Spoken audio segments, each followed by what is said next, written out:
it was the saddest thing. You know, half the population had left by this time, and it just gone. And one industry, that's when they started controlling, because the fisheries have been overfished and so on, I guess. Yeah. And somebody had a better idea of how to restore. Oh, I'm sure they did. What's going on now? I'm sure they did. Oh, God. So, where were you born? I was born in Bennington at the hospital. My sister didn't make that cut. She was born at home. I was born there. Where was home when you were?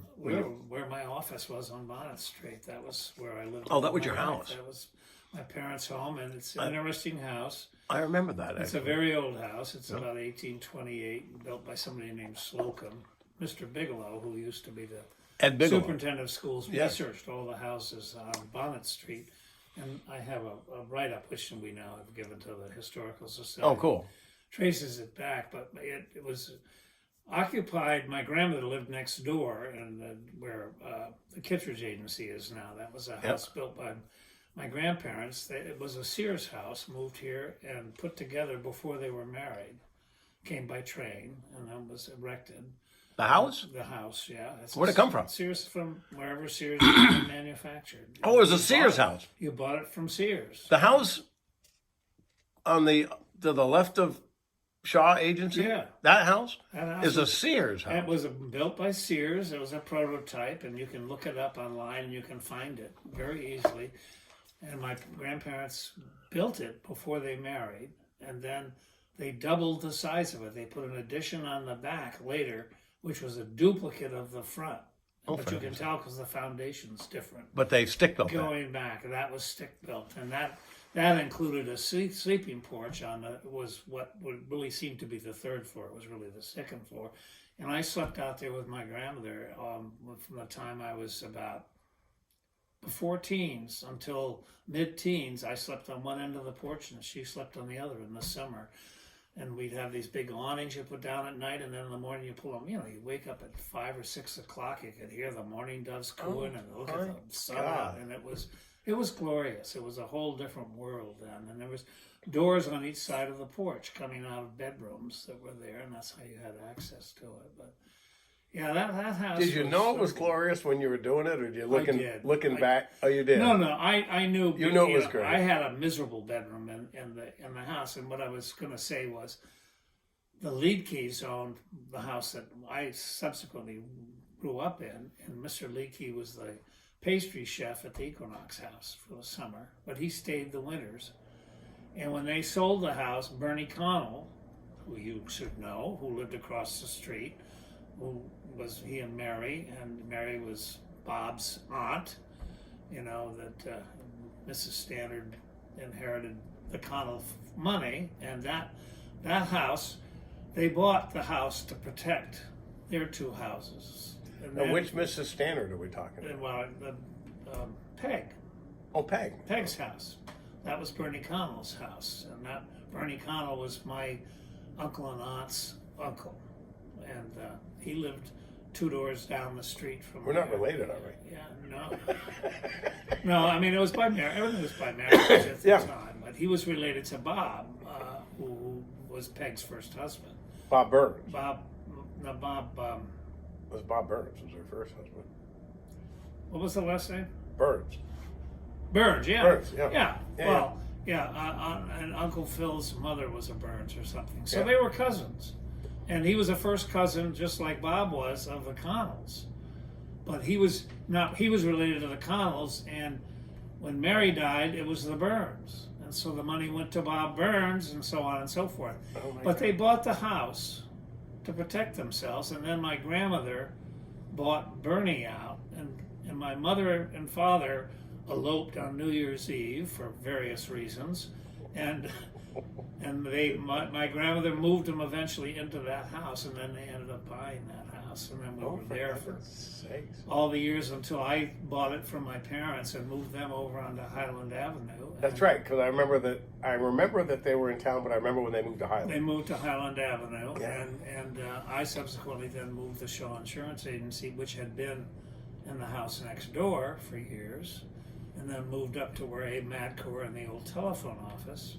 I moved it back to Bonnet Street, and so Trisha Hayes. The old telephone office on the corner of Right. School Street. Yeah, and Trisha Hayes did a great. That was a article. telephone. Moving That back was a home. telephone That office? was number, please. Yeah, that was built to be a telephone office. That's what it was.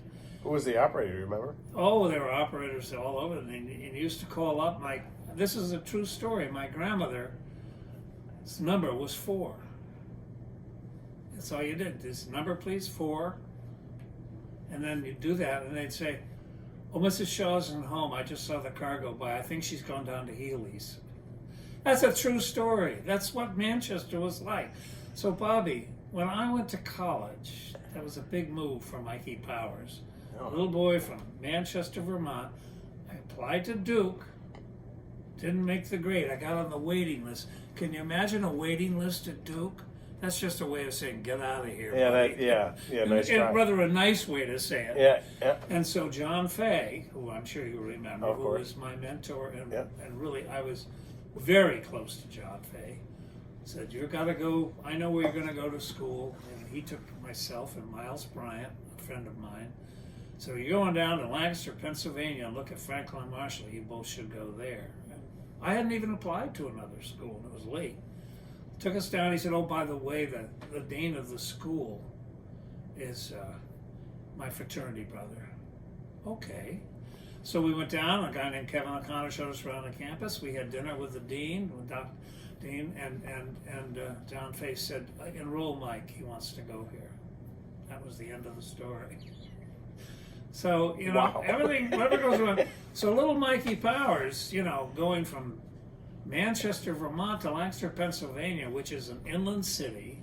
Yeah. It's a city, but I think it's one of the oldest inland cities Yeah. in the country. But it's not a city to anybody else but me. But I was overwhelmed, Jesus yeah. Christ. Oh, this is. What year was Never this? mind. What- It was 1960, 60. and I didn't know how to use a dial phone. Why would Never you? had used a dial phone. Yeah. Why would you? Number, please. So we had phone booths in the dorm, and I just stood next to it watching people because I didn't know that if you dialed and you got a busy number, whether you just hung on there and let it go, or whether you hung up and had to dial it again. This is called a college education. And I would not ask, of course. I didn't want anybody to know I didn't know how to use a dial phone. Hey, what's the beat mean? Yeah. Where are you from, Manchester? Talk about a rube. Huh? Oh my Going to God! Lancaster, That's Pennsylvania. great and, story. Oh my God! I think about that. That was 1960, and the Equinox House had a annual opening when Tom Farley was the manager there, Oh yeah. and they gave a big cocktail party which people paid to go to, and it was a benefit for a charity in town or to support something. And that year, I think it might have been 60, or no, it was because the dial phone didn't come in until after I got back here in 64. Yeah, that'd be about right. They feeded all the operators from Manchester were at the banquet table at the Equinox House. They were all decked out in beautiful taffeta lawn God, did dresses. and anybody all get that a stuff. picture of that? Yeah, I would hope so. Oh. I'll have to ask Sean because there they were. I mean, these were people, farm girls and who had been operators for years. And I remember going to that party and looking at those people. So would you know, was Sally Ross a telephone? I know Sally Ross. Was she an operator from No, Dorset? not that I mean, I she was know. an operator, but was she a telephone operator? No, but I know her very well because she lived in an apartment next to my grandmother's house on Bonnet Street when I was a kid. Oh. She was Sally Mercier. Oh. And her mother was Mrs. Mercier, a lovely little French woman who worked for the Canfields down in Arlington. Down there. Mrs. Mercier, she talked like this, And Sally. So, but was she an operator though? No. She was not an Not operator. that I know of. Okay. But now I could be wrong. She was married to Donald Ross at the time. Yes. And they lived in the Wilson house, which was next door to my grandmother. It was the next house down the street from my grandmother's house. It was the next house, and that had been divided up into Oh, so that was before they three moved to, apartments before plus they moved to Dorset. Plus, yeah, and they lived there for a long time in the apartment on the right, and there was a nice lady who lived on the apartment on the left, May Wilson, who lived in a wheelchair, lived in the apartment on the middle. And Mrs. Powell was on the left, and as kids, Mrs. Powell, we would go down there as the Bonnet Street kids and sit there, and she would read us stories and then give us cookies. And it was a wonderful world, and May Wilson, who was born deformed and lived in a wheelchair her whole life, was always around in her wheelchair. And on good days in the summer, they wheeled her down the street, wheeled her down and left her in front of Alice Rowe's house, which Bill Drunzig moved. It was Bert LaPrade's office. Oh, yeah, yeah. And she sat there and watched people, you know. All day long, she sat there and watched people.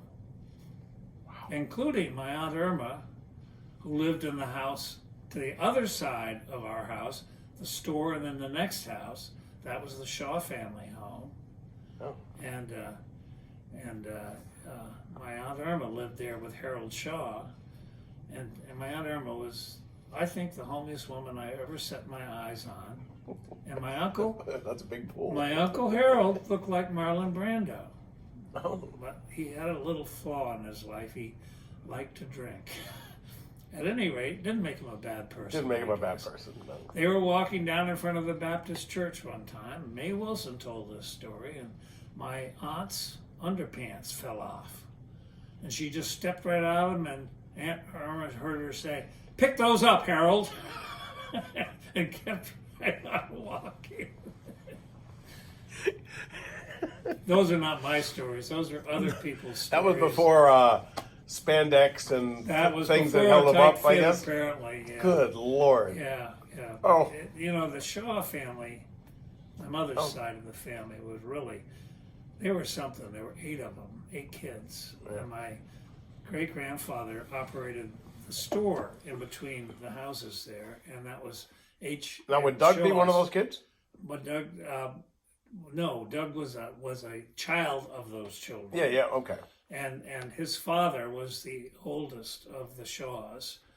Every one of them was educated at a college, one at Cornell, and the 6 boys, 5 boys went to UVM, and then there were 2 girls, and one went to Juilliard, and the other went to another school. My great-grandfather was born in Hebron, moved to Arlington, and was the manager of the Hale Furniture Company. Oh, sure. Yeah, yeah. And he got to know furniture very well, but he wanted a good school for his kids, and he was living in Arlington, so he moved to Manchester to get them in Burton.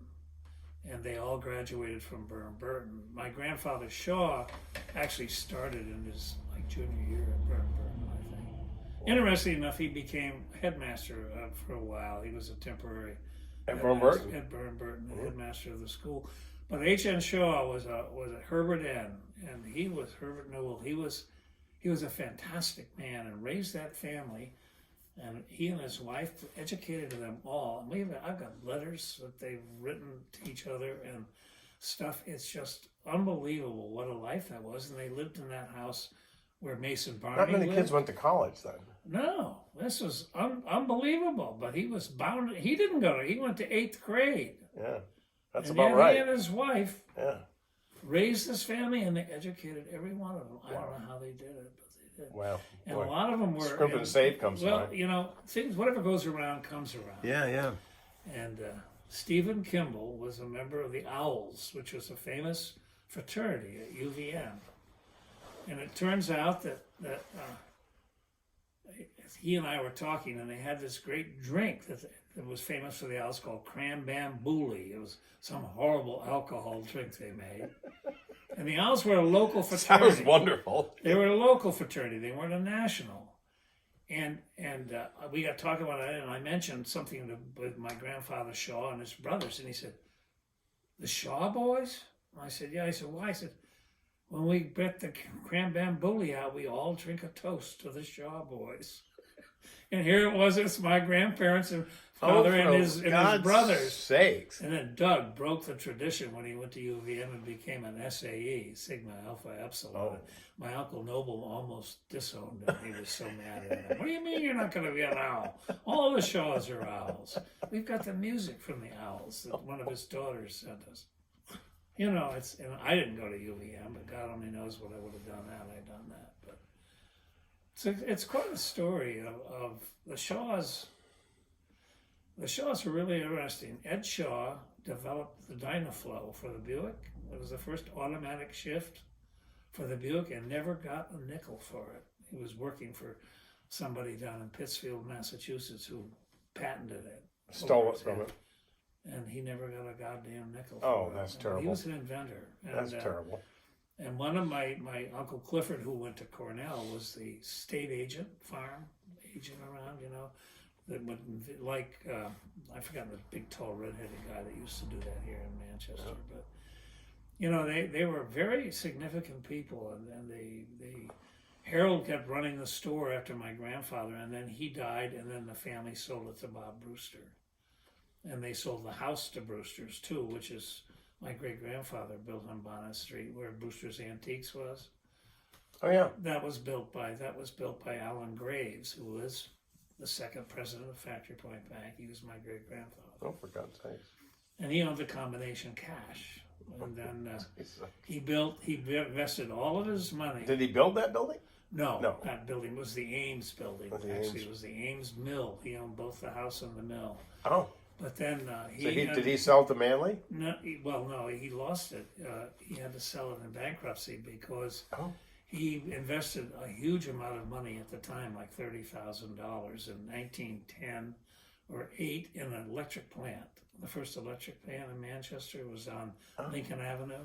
Oh. And it burned to the ground with zero insurance. And Ouch. they had massive debts. And he and the Mr. Whipple, who owned the house on the corner of Bonnet and Memorial, they lost everything. My grandfather had to sell the business and the store. Went in his house on Bonnet Street and never came out again and died. Oh. You know, and a very sad story. He was just embarrassed? He was just brokenhearted. He was Brokenhearted. a very, president of the bank. He was everything. Alan Graves was a terrific person, and then he got, had he made it through, I probably would have been an heir of Central Vermont Public Service, but fire took it down, and he didn't make it. And then subsequently, my Uncle Phil Connell, who lived in the house 2 doors down from there, we were quite a family on Bonnet Street, sold the house to Bob Brewster, his father, Charlie Brewster. Yeah. And then Charlie Brewster, they sold the store across the street to Charlie Brewster, and that's how the Brewsters ended up owning those 2 entities. Good Lord. Whatever goes around comes around, is what I keep saying. Yeah. It's interesting. Jenna Brewster, who was a daughter of Bob Brewster's, who I knew very well, she was married to a guy named Art Coy. Did you ever know Art Coy? Coy? His son writes for the Wall Street Journal. He's really well known. Art and Jenna moved back here in retirement, built a house on Powderhorn. And then Jenna got the flu and died. Don't ask me how. This was I was back here, so I was playing tennis indoors then. It was the 70s, 80s. Yeah. And by Jesus, they cremated her and buried her in back of the Brewster house because she was a Brewster.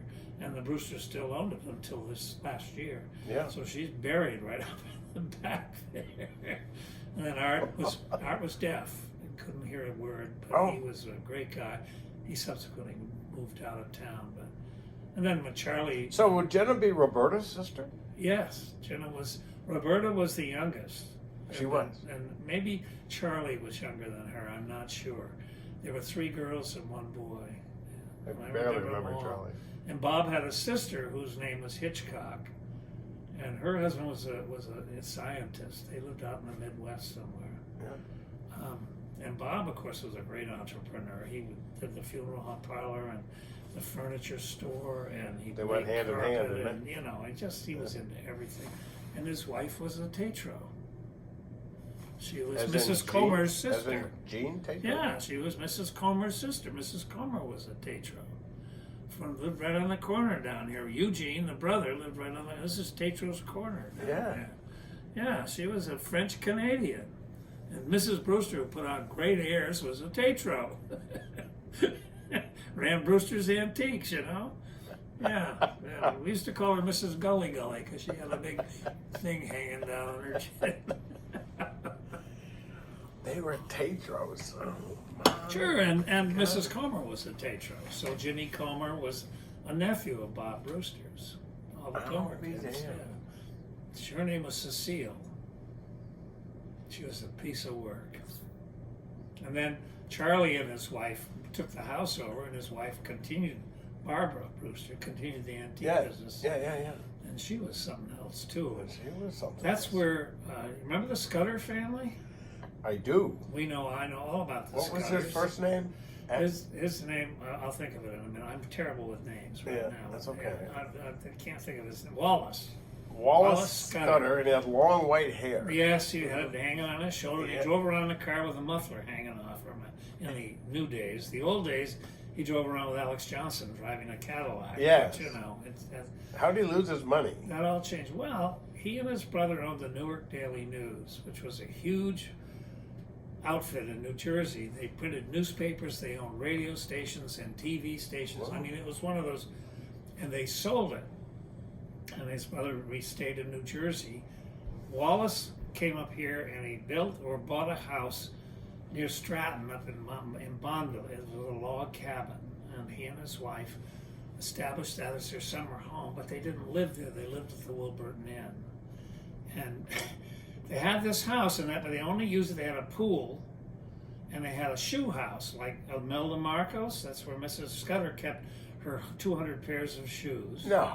And they had cats everywhere. There were cats, and they had cat cemetery.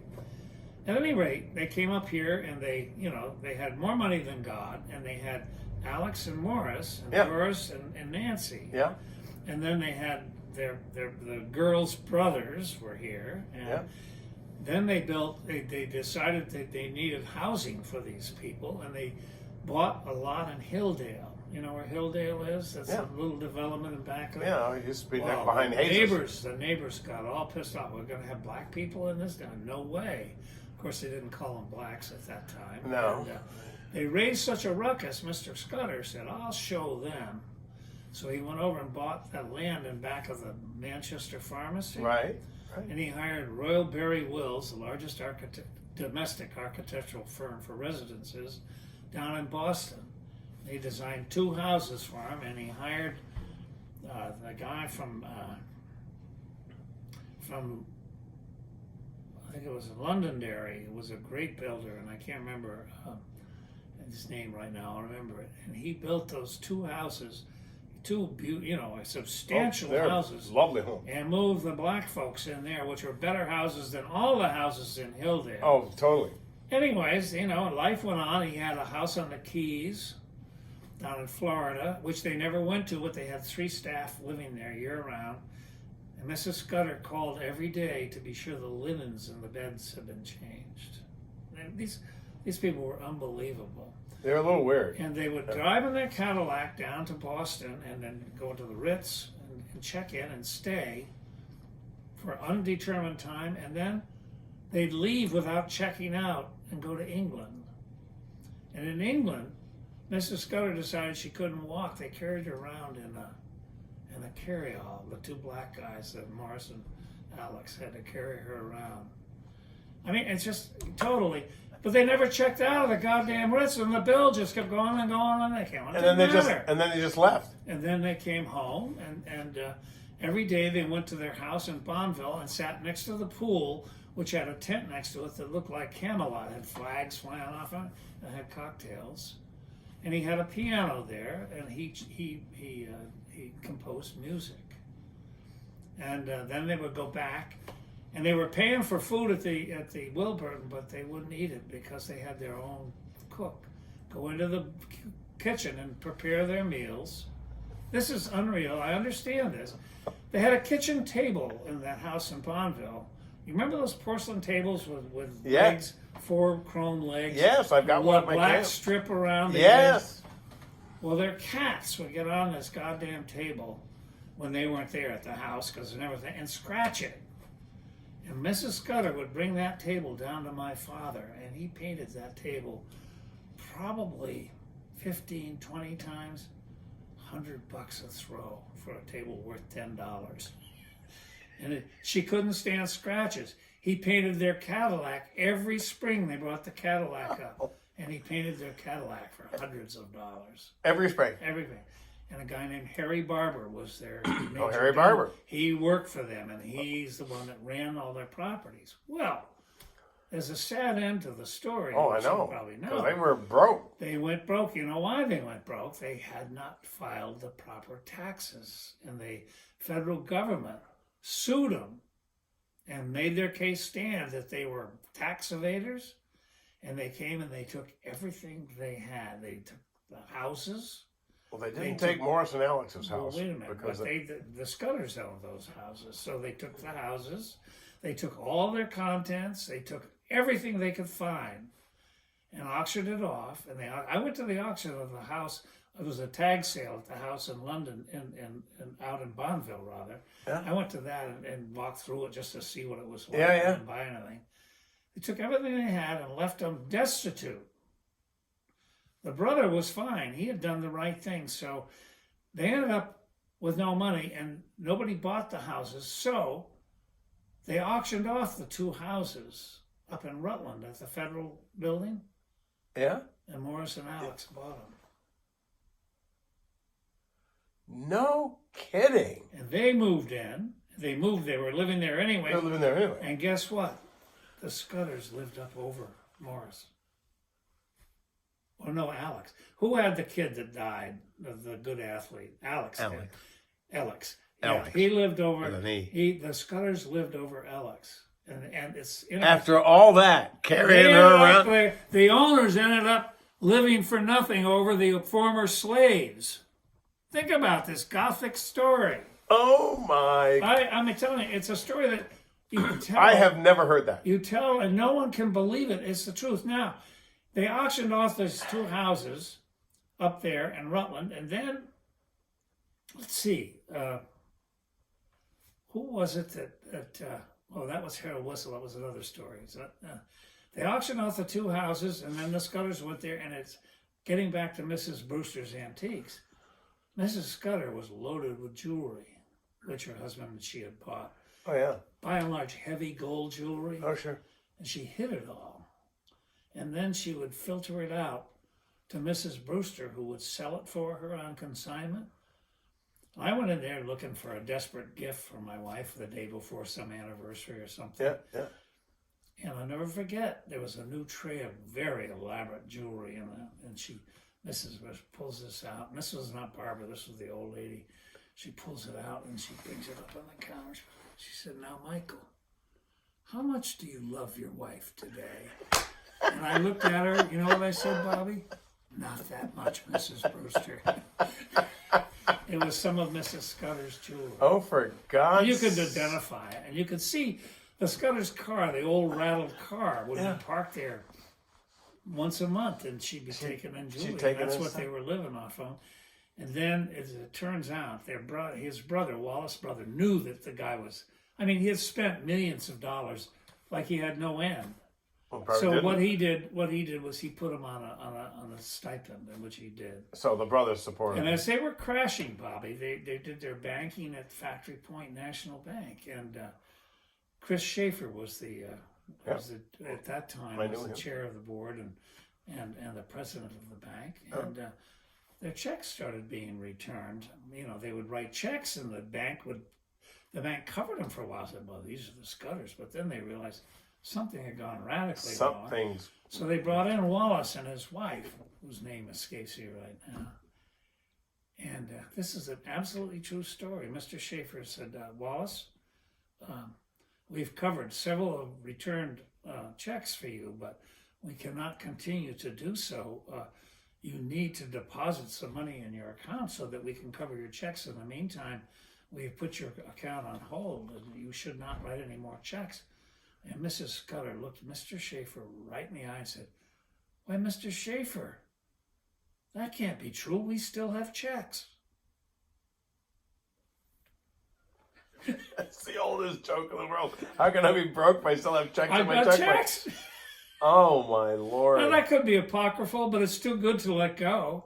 Oh my Because she Lord! she was tall and skinny and autocratic. He'd met her. She was over-the-counter salesperson, sort of like Bartlett Arkell's wife was. But you know, he had fallen in love with her. She wasn't a Tatro. She wasn't a Tatro. Right, she wasn't a Tatro, but she was worse. She didn't know the value of money by this time. Apparently. Yeah, so she did. Now, the only story I heard about them was Kenny Hughes painted their house. Yeah, And came back the next day, and there were black flies in the paint. that's true. And they hired somebody to pick them off. And Kenny said, "Well, flippantly, I can just paint over them, or you can get somebody with a pair of tweezers and pick them out. And he said, find somebody with tweezers. That's what they did. They picked out the bugs with tweezers. That's and really you know true. what they did? They painted the peace stone in the driveway every year.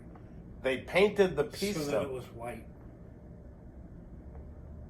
I mean, I understand it's beyond belief. It's a story that a good It's beyond author, belief for like somebody in New Jersey, but for somebody living in Vermont, where we live, shall we and say, their differently. house in the Keys was destroyed by a hurricane, and the people still lived in other houses down there with nothing to do. Never fired them. They never fired him. No, just kept paying them, and she'd call every day to make sure they were around. You know, Well, Mrs. Scudder, I want to be sure you're. I don't want to be paying them for doing nothing. That's right, even though they're sitting for that. Even though they're doing nothing. You know, and another thing that reminded me Jesus of, I'm God. rambling here, but another thing this reminds me of is back in the days when I was a chairman of the school board in Manchester for 5 years. And I was on the board for 12, I guess, or 10. Anyways, we decided that the town audit was not sufficient and that we were processing a great deal of money, and it's time that we had a real formal audit. And the board voted yes, and I think either me or somebody else brought it up. We hired a firm from Brattleboro to audit the books, and they took on the job, and they came over and they started looking at the accounts, and they took quite a while. They kept, you know, every meeting we'd have, we say, well, we heard from the auditors. Well, they're still trying to pull a few things together and this and that and the other thing. Finally, they asked for an appointment with the board. And we said, sure, you come over. I assume we're going to discuss what you found. And they came over and they said, you know, we've been working on this thing for 3 months or whatever it was. And somehow it just doesn't come together. But we really think it's all right. There's just it's gone on so long that, you know, a forensic audit to go way back and figure it out is very difficult. We think maybe we ought to just draw a straight line and start over. That doesn't sound very reasonable to me. It doesn't sound very And not only that, but my retort to them was, well, you know, Harold Whistle is a very close friend of mine. And he was. And in Nundy Bongars, they were partners. Yeah, yeah. Oh, And I that's said, right. I don't want to impugn his integrity by saying there's something amiss that we're going to, you go back and you figure this thing out. So they went back, and one thing led to another. Jim O'Neill was the treasurer, Big Jim. Oh, I'll have what he's having. And at any rate, he finally says, we need to see, the auditors did, the CDs that are listed here. You know, some things, they don't add up to what we think. Yeah. And so Jim O'Neill went down to Manchester Wood, Harold's there, a cigarette in his mouth, I guess, and says, Harold, I need to have you come with me and open the safe deposit box for the town and the school district. We need to see the CDs. And Harold said, well, I can't leave now, I'm busy, but, and Jim O'Neill said, Harold, the auditors really need this, and you need to do it now. I assume you got the key, or you can go home. We can go home, and you can get the key.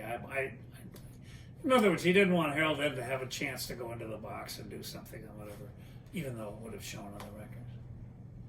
And Harold finally looked at him and said, Jim, can't do that. I said, why? He said, there aren't any CDs. I said, what do you mean, Harold? You've given us a list of CDs every year and their values. And so there haven't been CDs for years. He'd spent all the money, but the auditors hadn't asked for the physical. You know, they just asked him for a list, and he gave him a list. They entered the list. Enter the amount. And he had been stealing money for God only knows for years.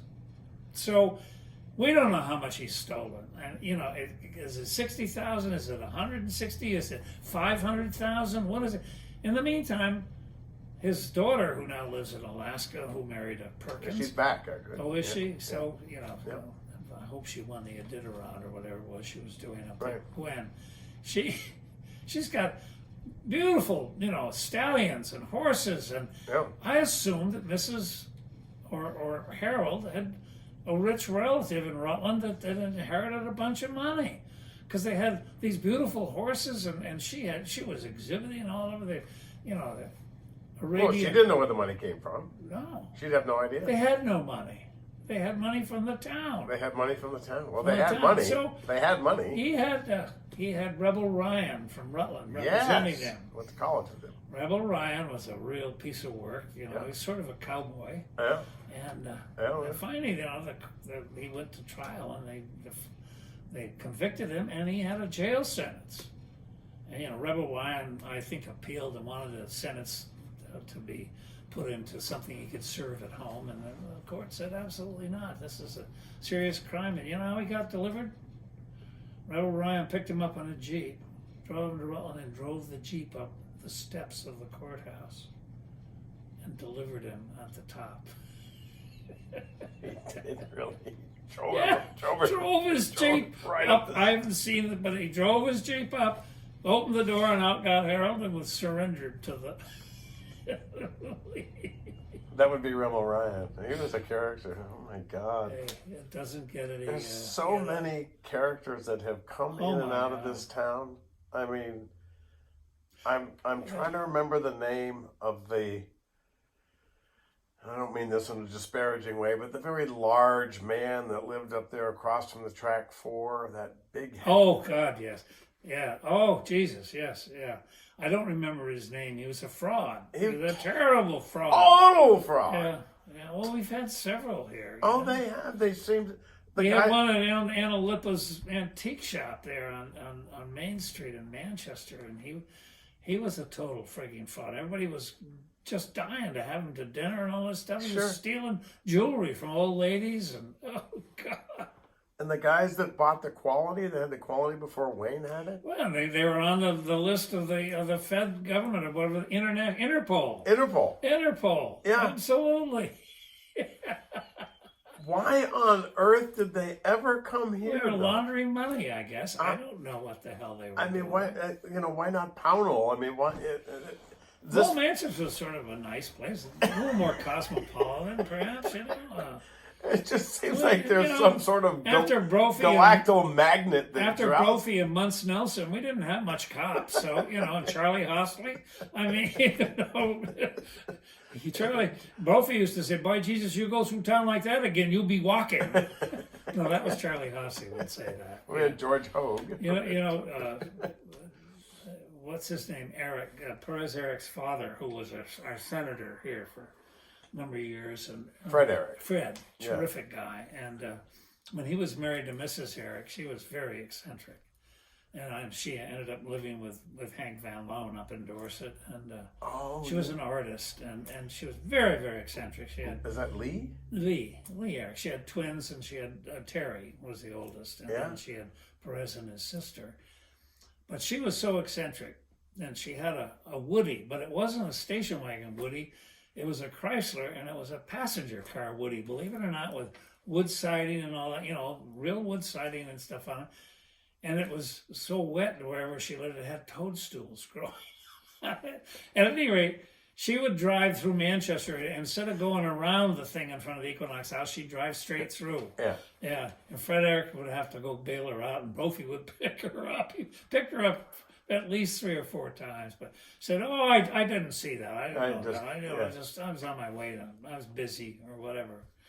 But when I was a kid, and I think this is probably somewhat true when you were young. How old are you now? I'm going to be 73 in June. Okay, well, I'm 81, and so we're quite a spread there. A little bit. A lot happened during those years. Yes. But, Some when of I it was good. a kid, we had what we called bums in Manchester. We had a lot of bums, and I got to know a lot of them as a kid because my playground was the fairgrounds, and myself and several friends would go over there, and that was where we played. We'd play everything in the world, and we had all those buildings we could use, go up and down the grandstand. Yeah, I mean, it was great just fun.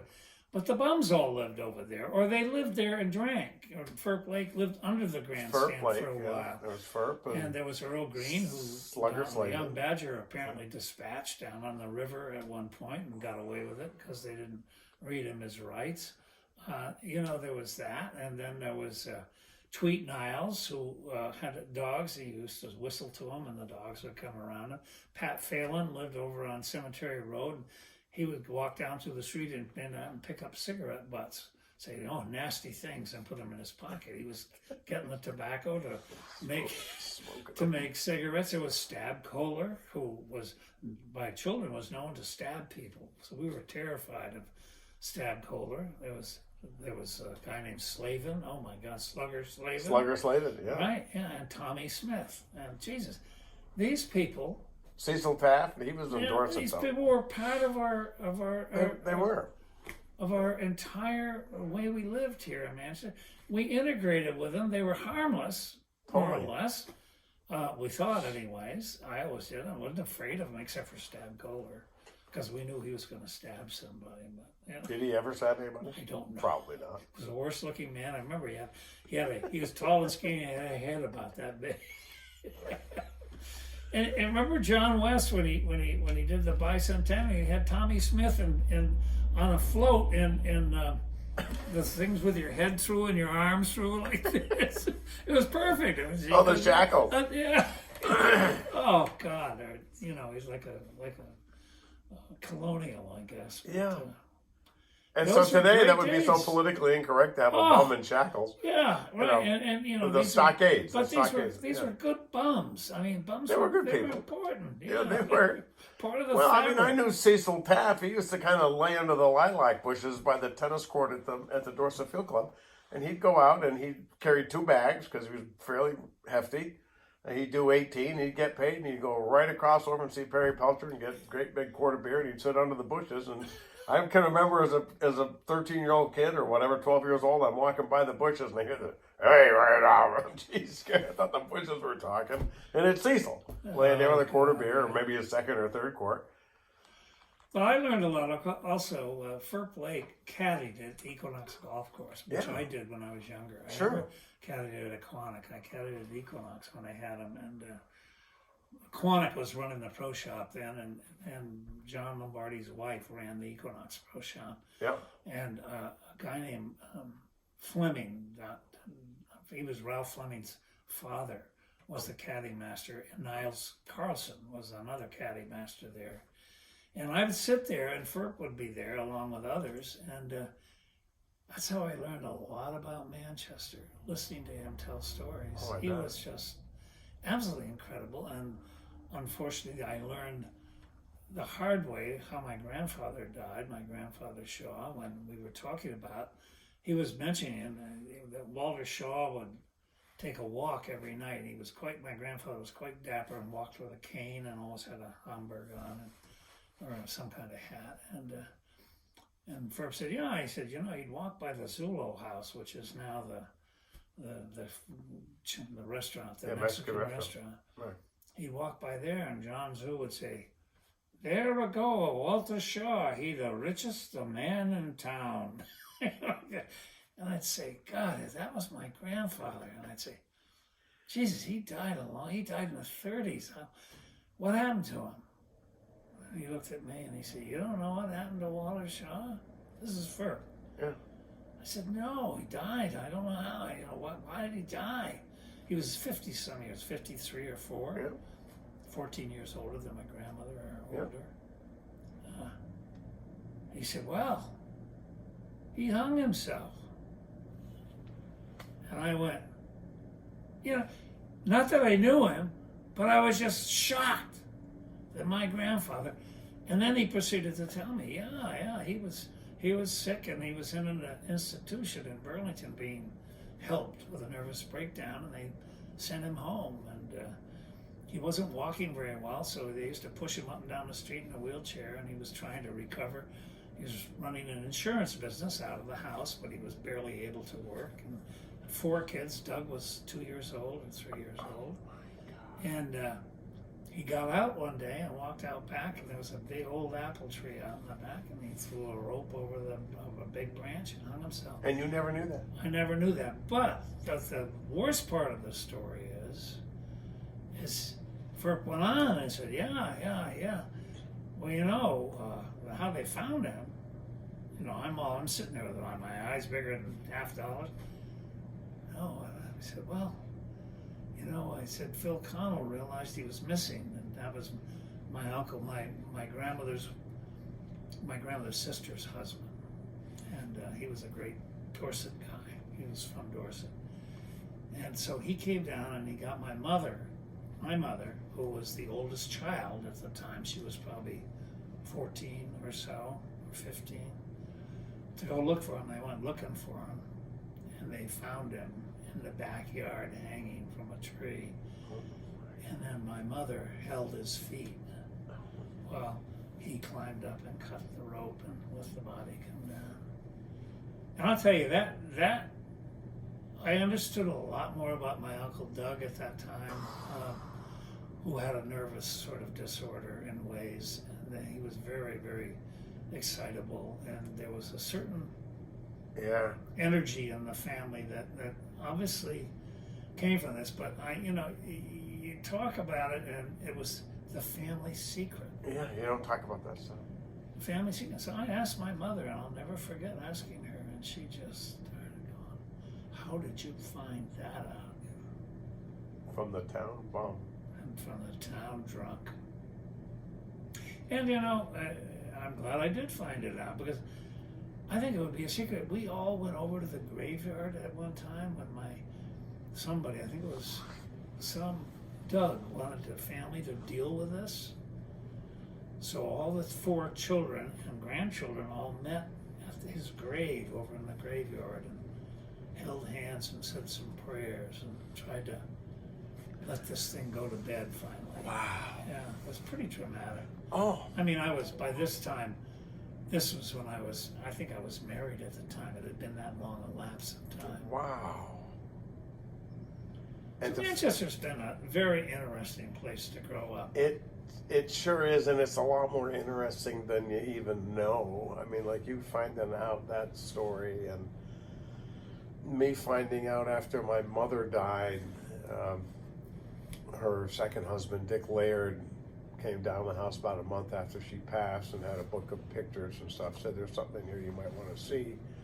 And it was a black book about so big, and it was a honeymoon book. And I said, "God, I've never seen my parents' honeymoon book." And I open it up, and here's Tira in Paris and at Bear Mountain in an apartment in New York City, and I'm going, "What the hell is this?"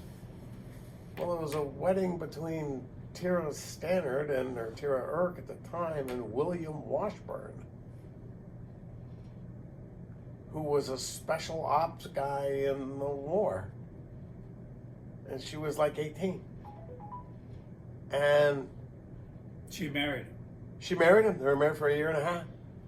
And Dad came home from the war, and I don't know what happened, but He married her. he married her. And there was no more William Washburn. I remember the things you find out. I remember calling my older brother up and saying, "Are you sitting down?" At the time, he was on oxygen. He couldn't even move. Yeah. He said, "That's all I do." I said, "Do you have any idea how close you were to being Willie Washburn Jr. instead of Maybe he Jim- was. Maybe he was. So I went over and showed him the book. I said, "Did you ever hear about?" I mean, this is a small town, Mike. It's really hard to hide stuff. I said, and I talked to Terry Tyler about it. He didn't know anything about it. I remember calling up my Uncle Dick. Was he from here, Washburn? You know anything about him? I don't know anything about him. I tracked down a relative down in New York State. So, and I asked him if he'd ever heard of my mom. He goes, "Who the hell are you? Get off my phone." But I remember calling my Uncle Dick, and whenever I called Dick, Peg would be on the other line, so you got 2 of them. And I'd say, "Dick," I said, "I got this book." I said, was my mother ever married before she married my dad?" And Peg goes, "Uh-oh." I said, "Well, uh-oh's not good." And so then Peg steps in and she goes, "Did she ever talk about this?" I said, "Nope." She goes, "Well, best left unsaid." And they wouldn't tell me anything about it. Now they're all gone. I have no idea what happened, and I don't care. What do I care? But I know. it would just be so interesting. Whatever happened to make that happen? I mean, it's Yeah, you say, we all say this, and I in particular am really sad about it because I do have a great interest. The reason I can tell a lot of wonderful stories was sort of like Roots. If you read the book Roots, where the little kid sat in the porch and learned about Kunta Kinte and all this stuff. I sat and I told you I slept upstairs in the same area with my grandmother on opposite ends of the sleeping porch. But during the summer, when my Aunt Edna, her next sister, would come up from White Plains with her husband, and my Aunt Seal lived on Montesine, they would all congregate at my grandmother's house on the back porch. And the back porch was enclosed, and the sleeping porch was over it, and then this is what they used in the summer. Everyone moved out there, and they also had a front porch. Yeah. But they would play canasta. Okay. And I was getting ready to go to bed upstairs, so if I wasn't ready to go to bed, I'd sit and I'd listen. And they would gossip. Oh, wicked. Stories about this and that. And occasionally Beanie Graham would be there, who was full of shit and just couldn't tell enough stories.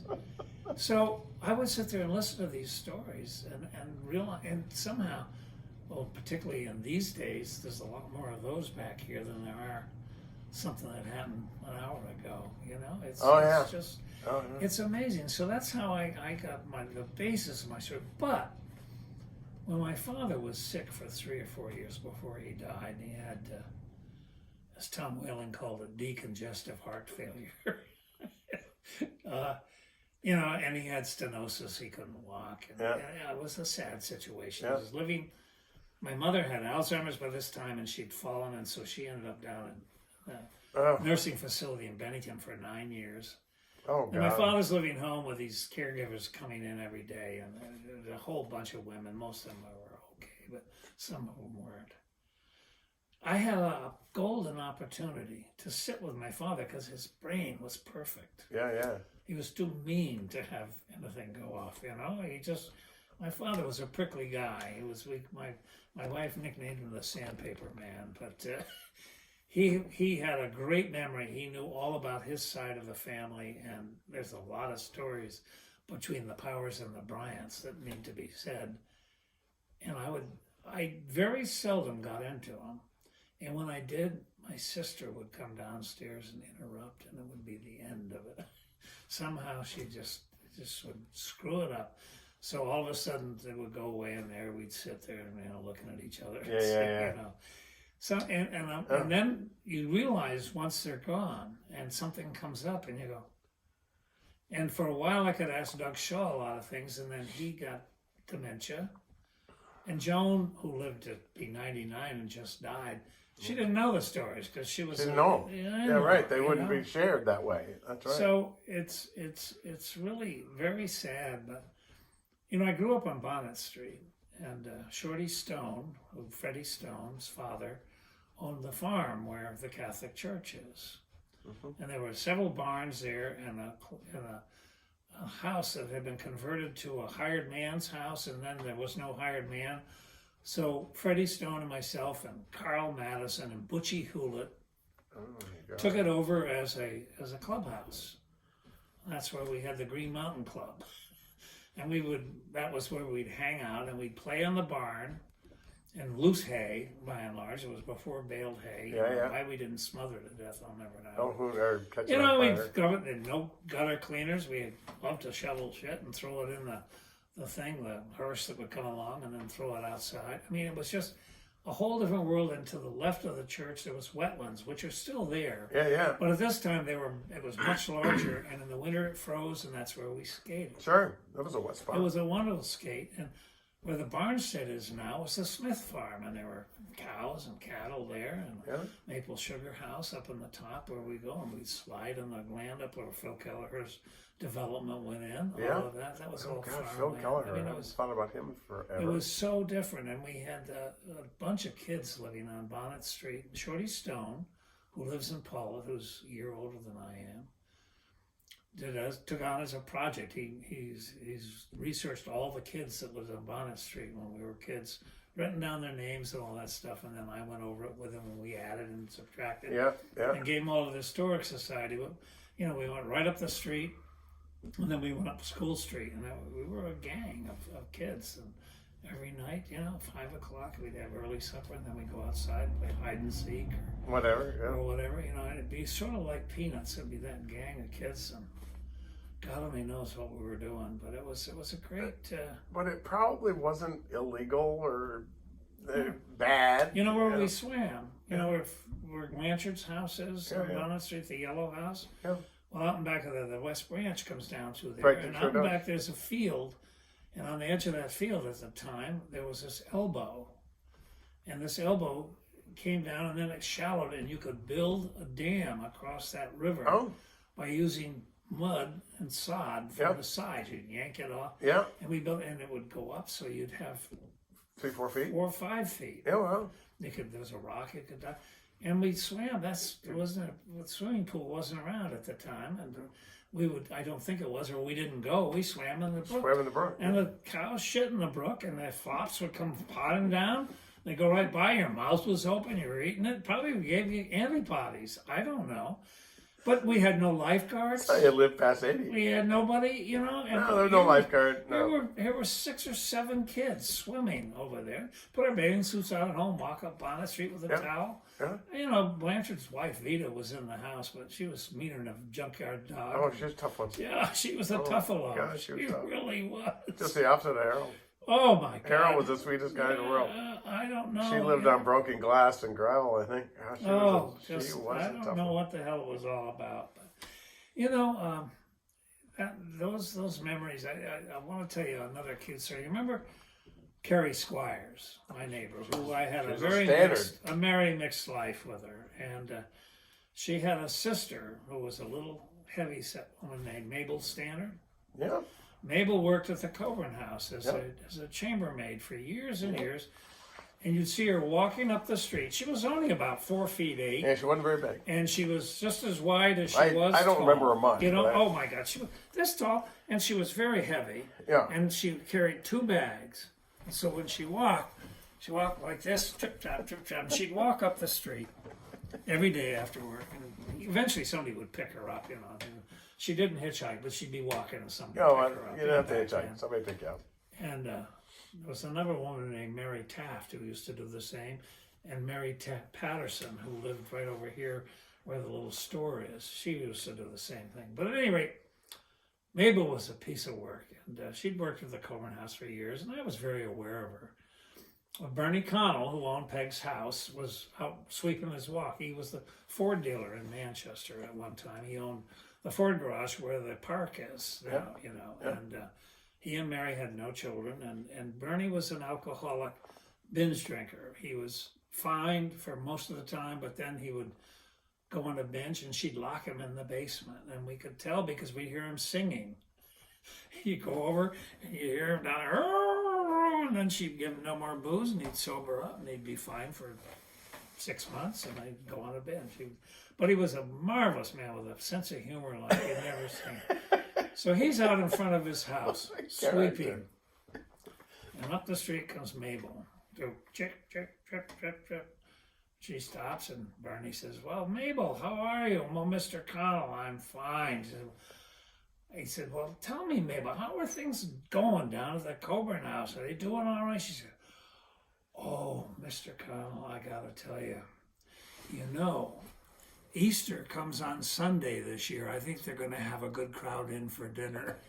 Easter comes on Sunday? Doesn't it always come on Sunday? He told that story. And then he go, "Can you imagine Easter coming on Sunday?" And Bernie was a devout Catholic. He and his wife, and Mary Burns Connell. Oh my God! Dedicated Catholics, but I love Easter comes on Sunday. Well, there's a first, huh? I worked at the Coburn House, as a kid. And, I didn't know that. I was a busboy there, and Kay Cardis was the chef, the cook, and Would that be Jim Cardis? Jim Cardis' mother. And John, yeah. She subsequently married Jim Roberts, who became Kay Roberts. But she was the cook, and she was a Zulu. Oh, So yeah. she was one of the Zulu girls. Yeah. She was my teacher's sister, Teresa Zulu, who was my 7th grade teacher. And the Coburn House was the center of activity before any other place opened. And Yeah. it had Oh, Margaret Nothey ran it. Who? And Margaret Nothey, she was Tony Perry's mother. Oh, yes. And Because Tony told me she he and had a Alex little room Nothey, and upstairs. Alex Nothey was Alice Vaughn's brother, and blah blah blah blah. It all weaves in together. And the Coburn House on Fridays and Saturdays was absolutely jammed with skiers for dinner. Oh, yeah. And Mrs. Nothey would stand at the door from the lobby into the dining room she had a list of reservations, and she farted all the time. You hear this. And I was a busboy. He'd be going by, and she'd let one, and everybody'd think it was me. It was very disturbing for a young guy. I don't know how this is going to go over on your tape. This is perfect. That's the whole reason I'm here. So, Oh, my God. Oh, my God. It just working that and seeing the skiers and listening to the skiers. This was a very sophisticated group of Manhattan New Yorkers. Oh, yeah. Who would come up on the bus, and they were skiing, and then they would go back to New York on Sunday, and we had the Blue Laws. So on Sunday, when they would come in, they'd come in at 2:00, sit down at the table, and they'd order their dinner and say, "Hold it," and then they'd order drinks, and they'd order more drinks, and they could have as many drinks as they wanted with their dinner. And then the dinner would come, but they'd ordered their dinner, so they would all be plastered. And you know what? At about 5:00, down the street would come the Vermont Transit bus and stop at the Coburn House, and all the drunks would get up and fall down and go through the lobby and get on the bus and bye-bye. Would they take the train back, or would they take the bus Taking back? the bus back. That Take was the bus days back. when- And it stopped right at the Coburn House Of steps. course, yeah. Well, you don't want these people walking too And then I moved from there to the Worthy Inn and worked. And you can imagine what that was like. Oh, The God, yes. guy named Fred Coleclaw owned it. Yes. Oh, my God. That was where the ski school, not ski schools, the ski clubs stayed. And they were all up there just having a ball with having each a ball. other. And I was, again, a busboy just observing this thing. I was in high school by this time. So And I this would be worked the- as, was I this worked in the as a 60s? busboy at the What year- Equinox What year would House. this be? Early 60s? Oh, hell, I graduated, 60? this would be 56 to 60. Yeah, 56 to 60. And I worked at the Coburn House, then I worked at the Worthy Inn, and I worked in the summer at the Equinox House as a busboy. Yeah. And that was very fun. Oh, my God. That's where I learned about segregation at the Well, we Equinox all House, learned about it. because they had all these black folks, Africans, Americans, working there for summer. It was Yeah. a summer hotel then. Yeah. And we all ate in the kitchen. At a huge table in the middle of the kitchen, there was a big board in the middle of it like this, and the whites sat on one side and the blacks sat on the No. other. Yeah. Oh, my God. And that's how I discovered about segregation. 'Cause I sat in the wrong side the first day, and you get over here, this is where we sit, the other people sit there. And I had no clue. And the blacks lived across from the They lived at Equinox House. Junior upstairs. Well, no. If you go down to the clubhouse, there was a row of houses on the other side of the road that paralleled the 18th hole, all the way down through there. And they Okay. were hovels, except for the house immediately in the front was a little bit better. It was a colonial. And then there was an old colonial house in the parking lot, which is now open parking. Yeah. That's where the Higueras lived. Oh, right. Yeah, he was a chef at the Equinox. Mr. Higuera was. Mr. Higuera. But that was the whole row down through there, and the blacks lived there, and it was open sewer running in that water ditch right down to it. Smelled to high heaven, Good just Lord. pumping it right in there. And when I was a kid living on Bonnet Street, it was called North Street, and the North Street sewer, which ran up Bonnet Street, say till Brewster House and above, was a straight pipe from there down into the mill pond. So as kids, we could sit on the bridge at the mill pond. When somebody flushed their toilet on Bonnet Street, you'd see it come out above water and plop down into the mill pond. And then we'd fish there. Large fish. That was an open sewer. The first black person I ever saw was whatever his station was, who worked the door at the Clyde Equinox. Blackwood. Yeah, I didn't know his name. Clyde Blackwood, a great man. He was a gentleman, as they say, and he controlled the Equinox House. He did. I got to know him a little bit, and he actually, I was probably 14 at the time, ish. And he invited me to come down and just stop by and see the people after work. Because I was just interacting with him. Sure. You know, everybody else ignored the black people, I guess. Sure. I just thought I'd never seen a black person, and I'm like, whoa, what happened to you? Yeah. I got invited down. I rode my little one-speed bike down. I snuck out the window because I wasn't supposed to do this. And they were all in one big room, and they were playing guitar, and there was a guy actually playing a harmonica. It was the first time I'd ever heard a harmonica. Oh my God! First time I'd ever heard a harmonica. And they were passing around a bottle of whiskey. And it came to me, and I didn't know what to do, and Clyde looked at me and just nodded his head, and I took a shot and came around about 3 times. After about third time, I said I probably had to get home. And I'll tell you, it was a lot longer ride home on that one-speed bike. It's a little uphill, too. A little uphill, too. But, you know, so we just think of the town that we grew up in, that you grew up in. I grew up in Dorset, but we went, although Manchester was like going to Albany, you know, I mean, it was like, wow, going to Manchester. And how our lives then just seem so whatever. And you look at it now, you think, oh my God, you can't even explain this to people. Joey Heaslip and I snuck out of Burton one day and took the bus to Bennington and had lunch at Woolworths. And his grandmother saw us. Oh, she saw Grandmother Heaslip. She saw you down there. Like, what are you doing down there? And then we took the bus home.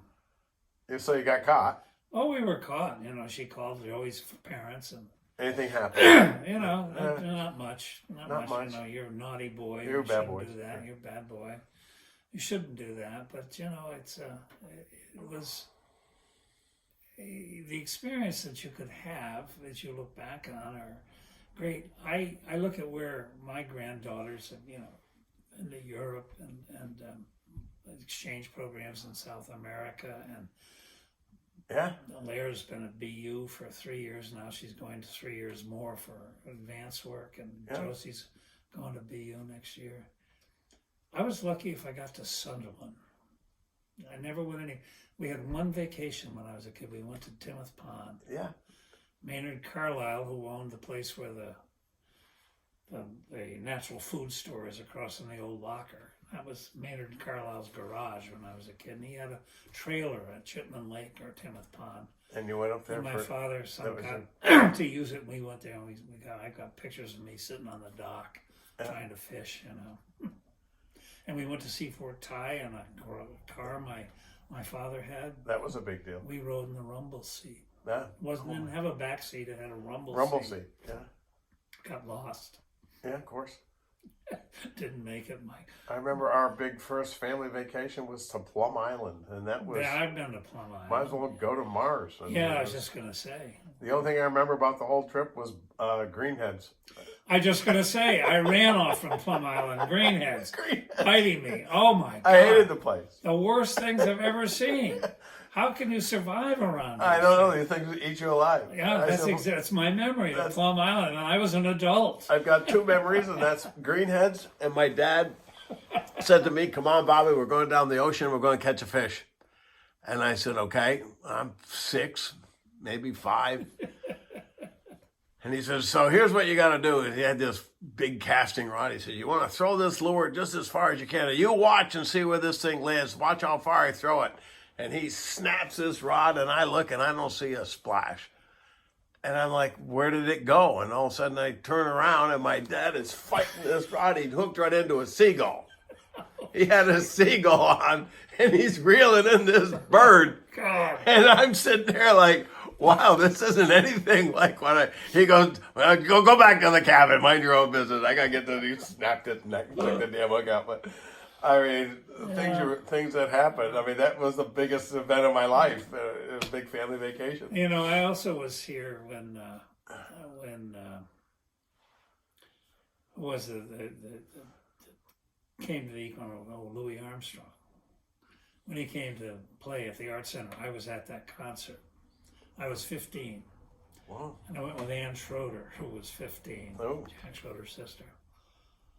But I do remember all about it because he was staying at the Coburn House, which the Equinox wouldn't let him in, the Wilburton Inn wouldn't let him in, and the Worthy Inn wouldn't let him in because he was black. So Mrs. Nothey, who owned the Coburn House at the time, said he can stay here. And then my uncle Clyde Bryant gave him the keys to the city in Manchester on the steps of the Coburn House. Oh, wow. But segregation was right here. If you were Jewish, you couldn't stay at the Equinox House, and you couldn't stay if you were black. Imagine. You know, Paul Schwint's house in Dorset on the West Road was a Gilbert house, which all those houses were down through there. And they had a brochure from that house when they ran it as a boarding house or summer boarding house, whatever you call them. It said, no one from the Hebrew race is welcome. Right in the advertising. So, you know, people complain about things, but I got to say, a lot has happened in the years to... Now we're into LGBTQ, YXE, whatever it is. And it's a little overdone in my opinion, but I guess that's the way you get it to go in and then finally people forget about it. Yeah. And move on to the next event, as Judy Taylor used to say. Yeah. It was like being with child out of wedlock. That was such a bad... Well, you know, the Catholic priest, Father Kelly, always said, my first baby always comes early. The mother's nervous. Well, you might be old enough to remember my Uncle Dick. I do. Married a woman from Scotland, my Aunt Betty, and she was Catholic. And so Dick converted to Catholicism. His mother, Lucy, my grandmother, never spoke to him again. Oh, sure. Never had anything to do with him. He was completely ostracized from the family because he married, first of all, he married somebody from another country. I mean, think about that. And Betty had a pretty serious Scottish brogue going on. I couldn't understand the word woman was saying, but I was told it was English and pay attention. And she was Catholic. And Dick became a Catholic. And Alan Shaw did the same thing, and his mother never forgave him. Never forgave him. She existed with my Aunt Marjorie, but she never forgave Alan for doing that. How could you do that? How could you? Meanwhile, a generation and a half later, you know. Who gives a shit? My daughter gets divorced and announces she's gay, and I'm going, what's for dinner? Right, yeah. We have made some strides, but if you think about how long we've been here, Jesus, it takes forever. I'm very, very glad in some respects that my father is dead because he was Archie Bunker. Oh, yeah. And what now one has to take on a daily basis in the news and every other thing. It would blow their mind. He would become violent. I think he would be a Minuteman. He'd probably flip out. Yeah. You know, it doesn't make it right or wrong or anything. It's just, I'm very forgiving of the past. I'm not one that wants to have a revisionist history. Yeah. It is what it was. Yeah. And people coped and it slowly changed and it's still evolving. And to start to, I don't mind the Confederate statues being removed from the South, even though I don't think it's really necessary. On the other hand, if I were a black person or an African American or whatever, I'd take that. I would take exception to them celebrating these people who were defending slavery. Let's face it. That's a bad idea. Yeah, that's just not right. You know, But there were other things. I mean, Christopher Columbus and you go up the chain, and Abraham Lincoln and George Washington, some of the heroes that I have in California, they've made them remove their names from schools and all this stuff. That's unnecessary. Now we're into the woke, and the woke to me is a way of just agitating a lot of people into making them more unwoke. You know, I don't know how to answer it, but I'm 81 years old, and obviously I've had the radish. I mean, I've lived and I'm just moving along with trying to. Then I listen. Trying to keep up. Yeah, but the angst that is out there nowadays there's a lot of anxiety. There's a lot of anxiety out there, and you know, Rodney King. Can't we just all get along? I mean, that's. What do I care? How simple is that? How simple is that? I don't care if two guys or two girls are hanging out together in the Northeast Kingdom. What do I give a rat's ass about any of that? It doesn't. A victimless crime, I guess, is how I always looked at it. It doesn't impact me at all. Right. It doesn't impact me at all. And well, it's unfortunate. However, we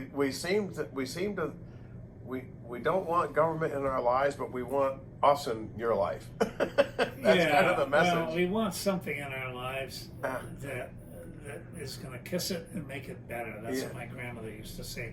I wish I could kiss it and make it better. But she had a better. My grandmother Shaw was one of my favorite relatives, and she often said, "No one ever said, Michael, that it would be fair." And I've always remembered that. That's the truth. So you make it out to do what you can, and you try to be your own self. Suck it up, Buttercup. Right? And deal with it and move on. And if you can't deal with it, get to something else and let somebody else out. Rome wasn't built in a day. We can go on and on with these sayings, but there's a reason for them. Is that every generation deals with some particular thing within its generation that they try to solve and that they find difficult to do, and you can have a lot of passion about it, and I guess the really passionate is what keeps it going, keeps the fire burning so that it doesn't get forgotten. Yeah, that's about all you can do. But. And I don't find fault with those that don't agree with it, as long as they don't try to do something ridiculous to keep something that is obviously unjust. That's I mean, like I said, we both lived in the same area and had many of the same experiences, and there were people in the town that probably didn't really like each other that much. But you find a way to either just ignore them or be gracious when you saw them and move on. I mean, move on. Exactly. Well, thank you for this. God, this has been fun. Well, I'm going to hit. It's been an awful broad-based. That was the ramble. idea. Well, you asked what That's this a was going to be about, and I told you I had no clue.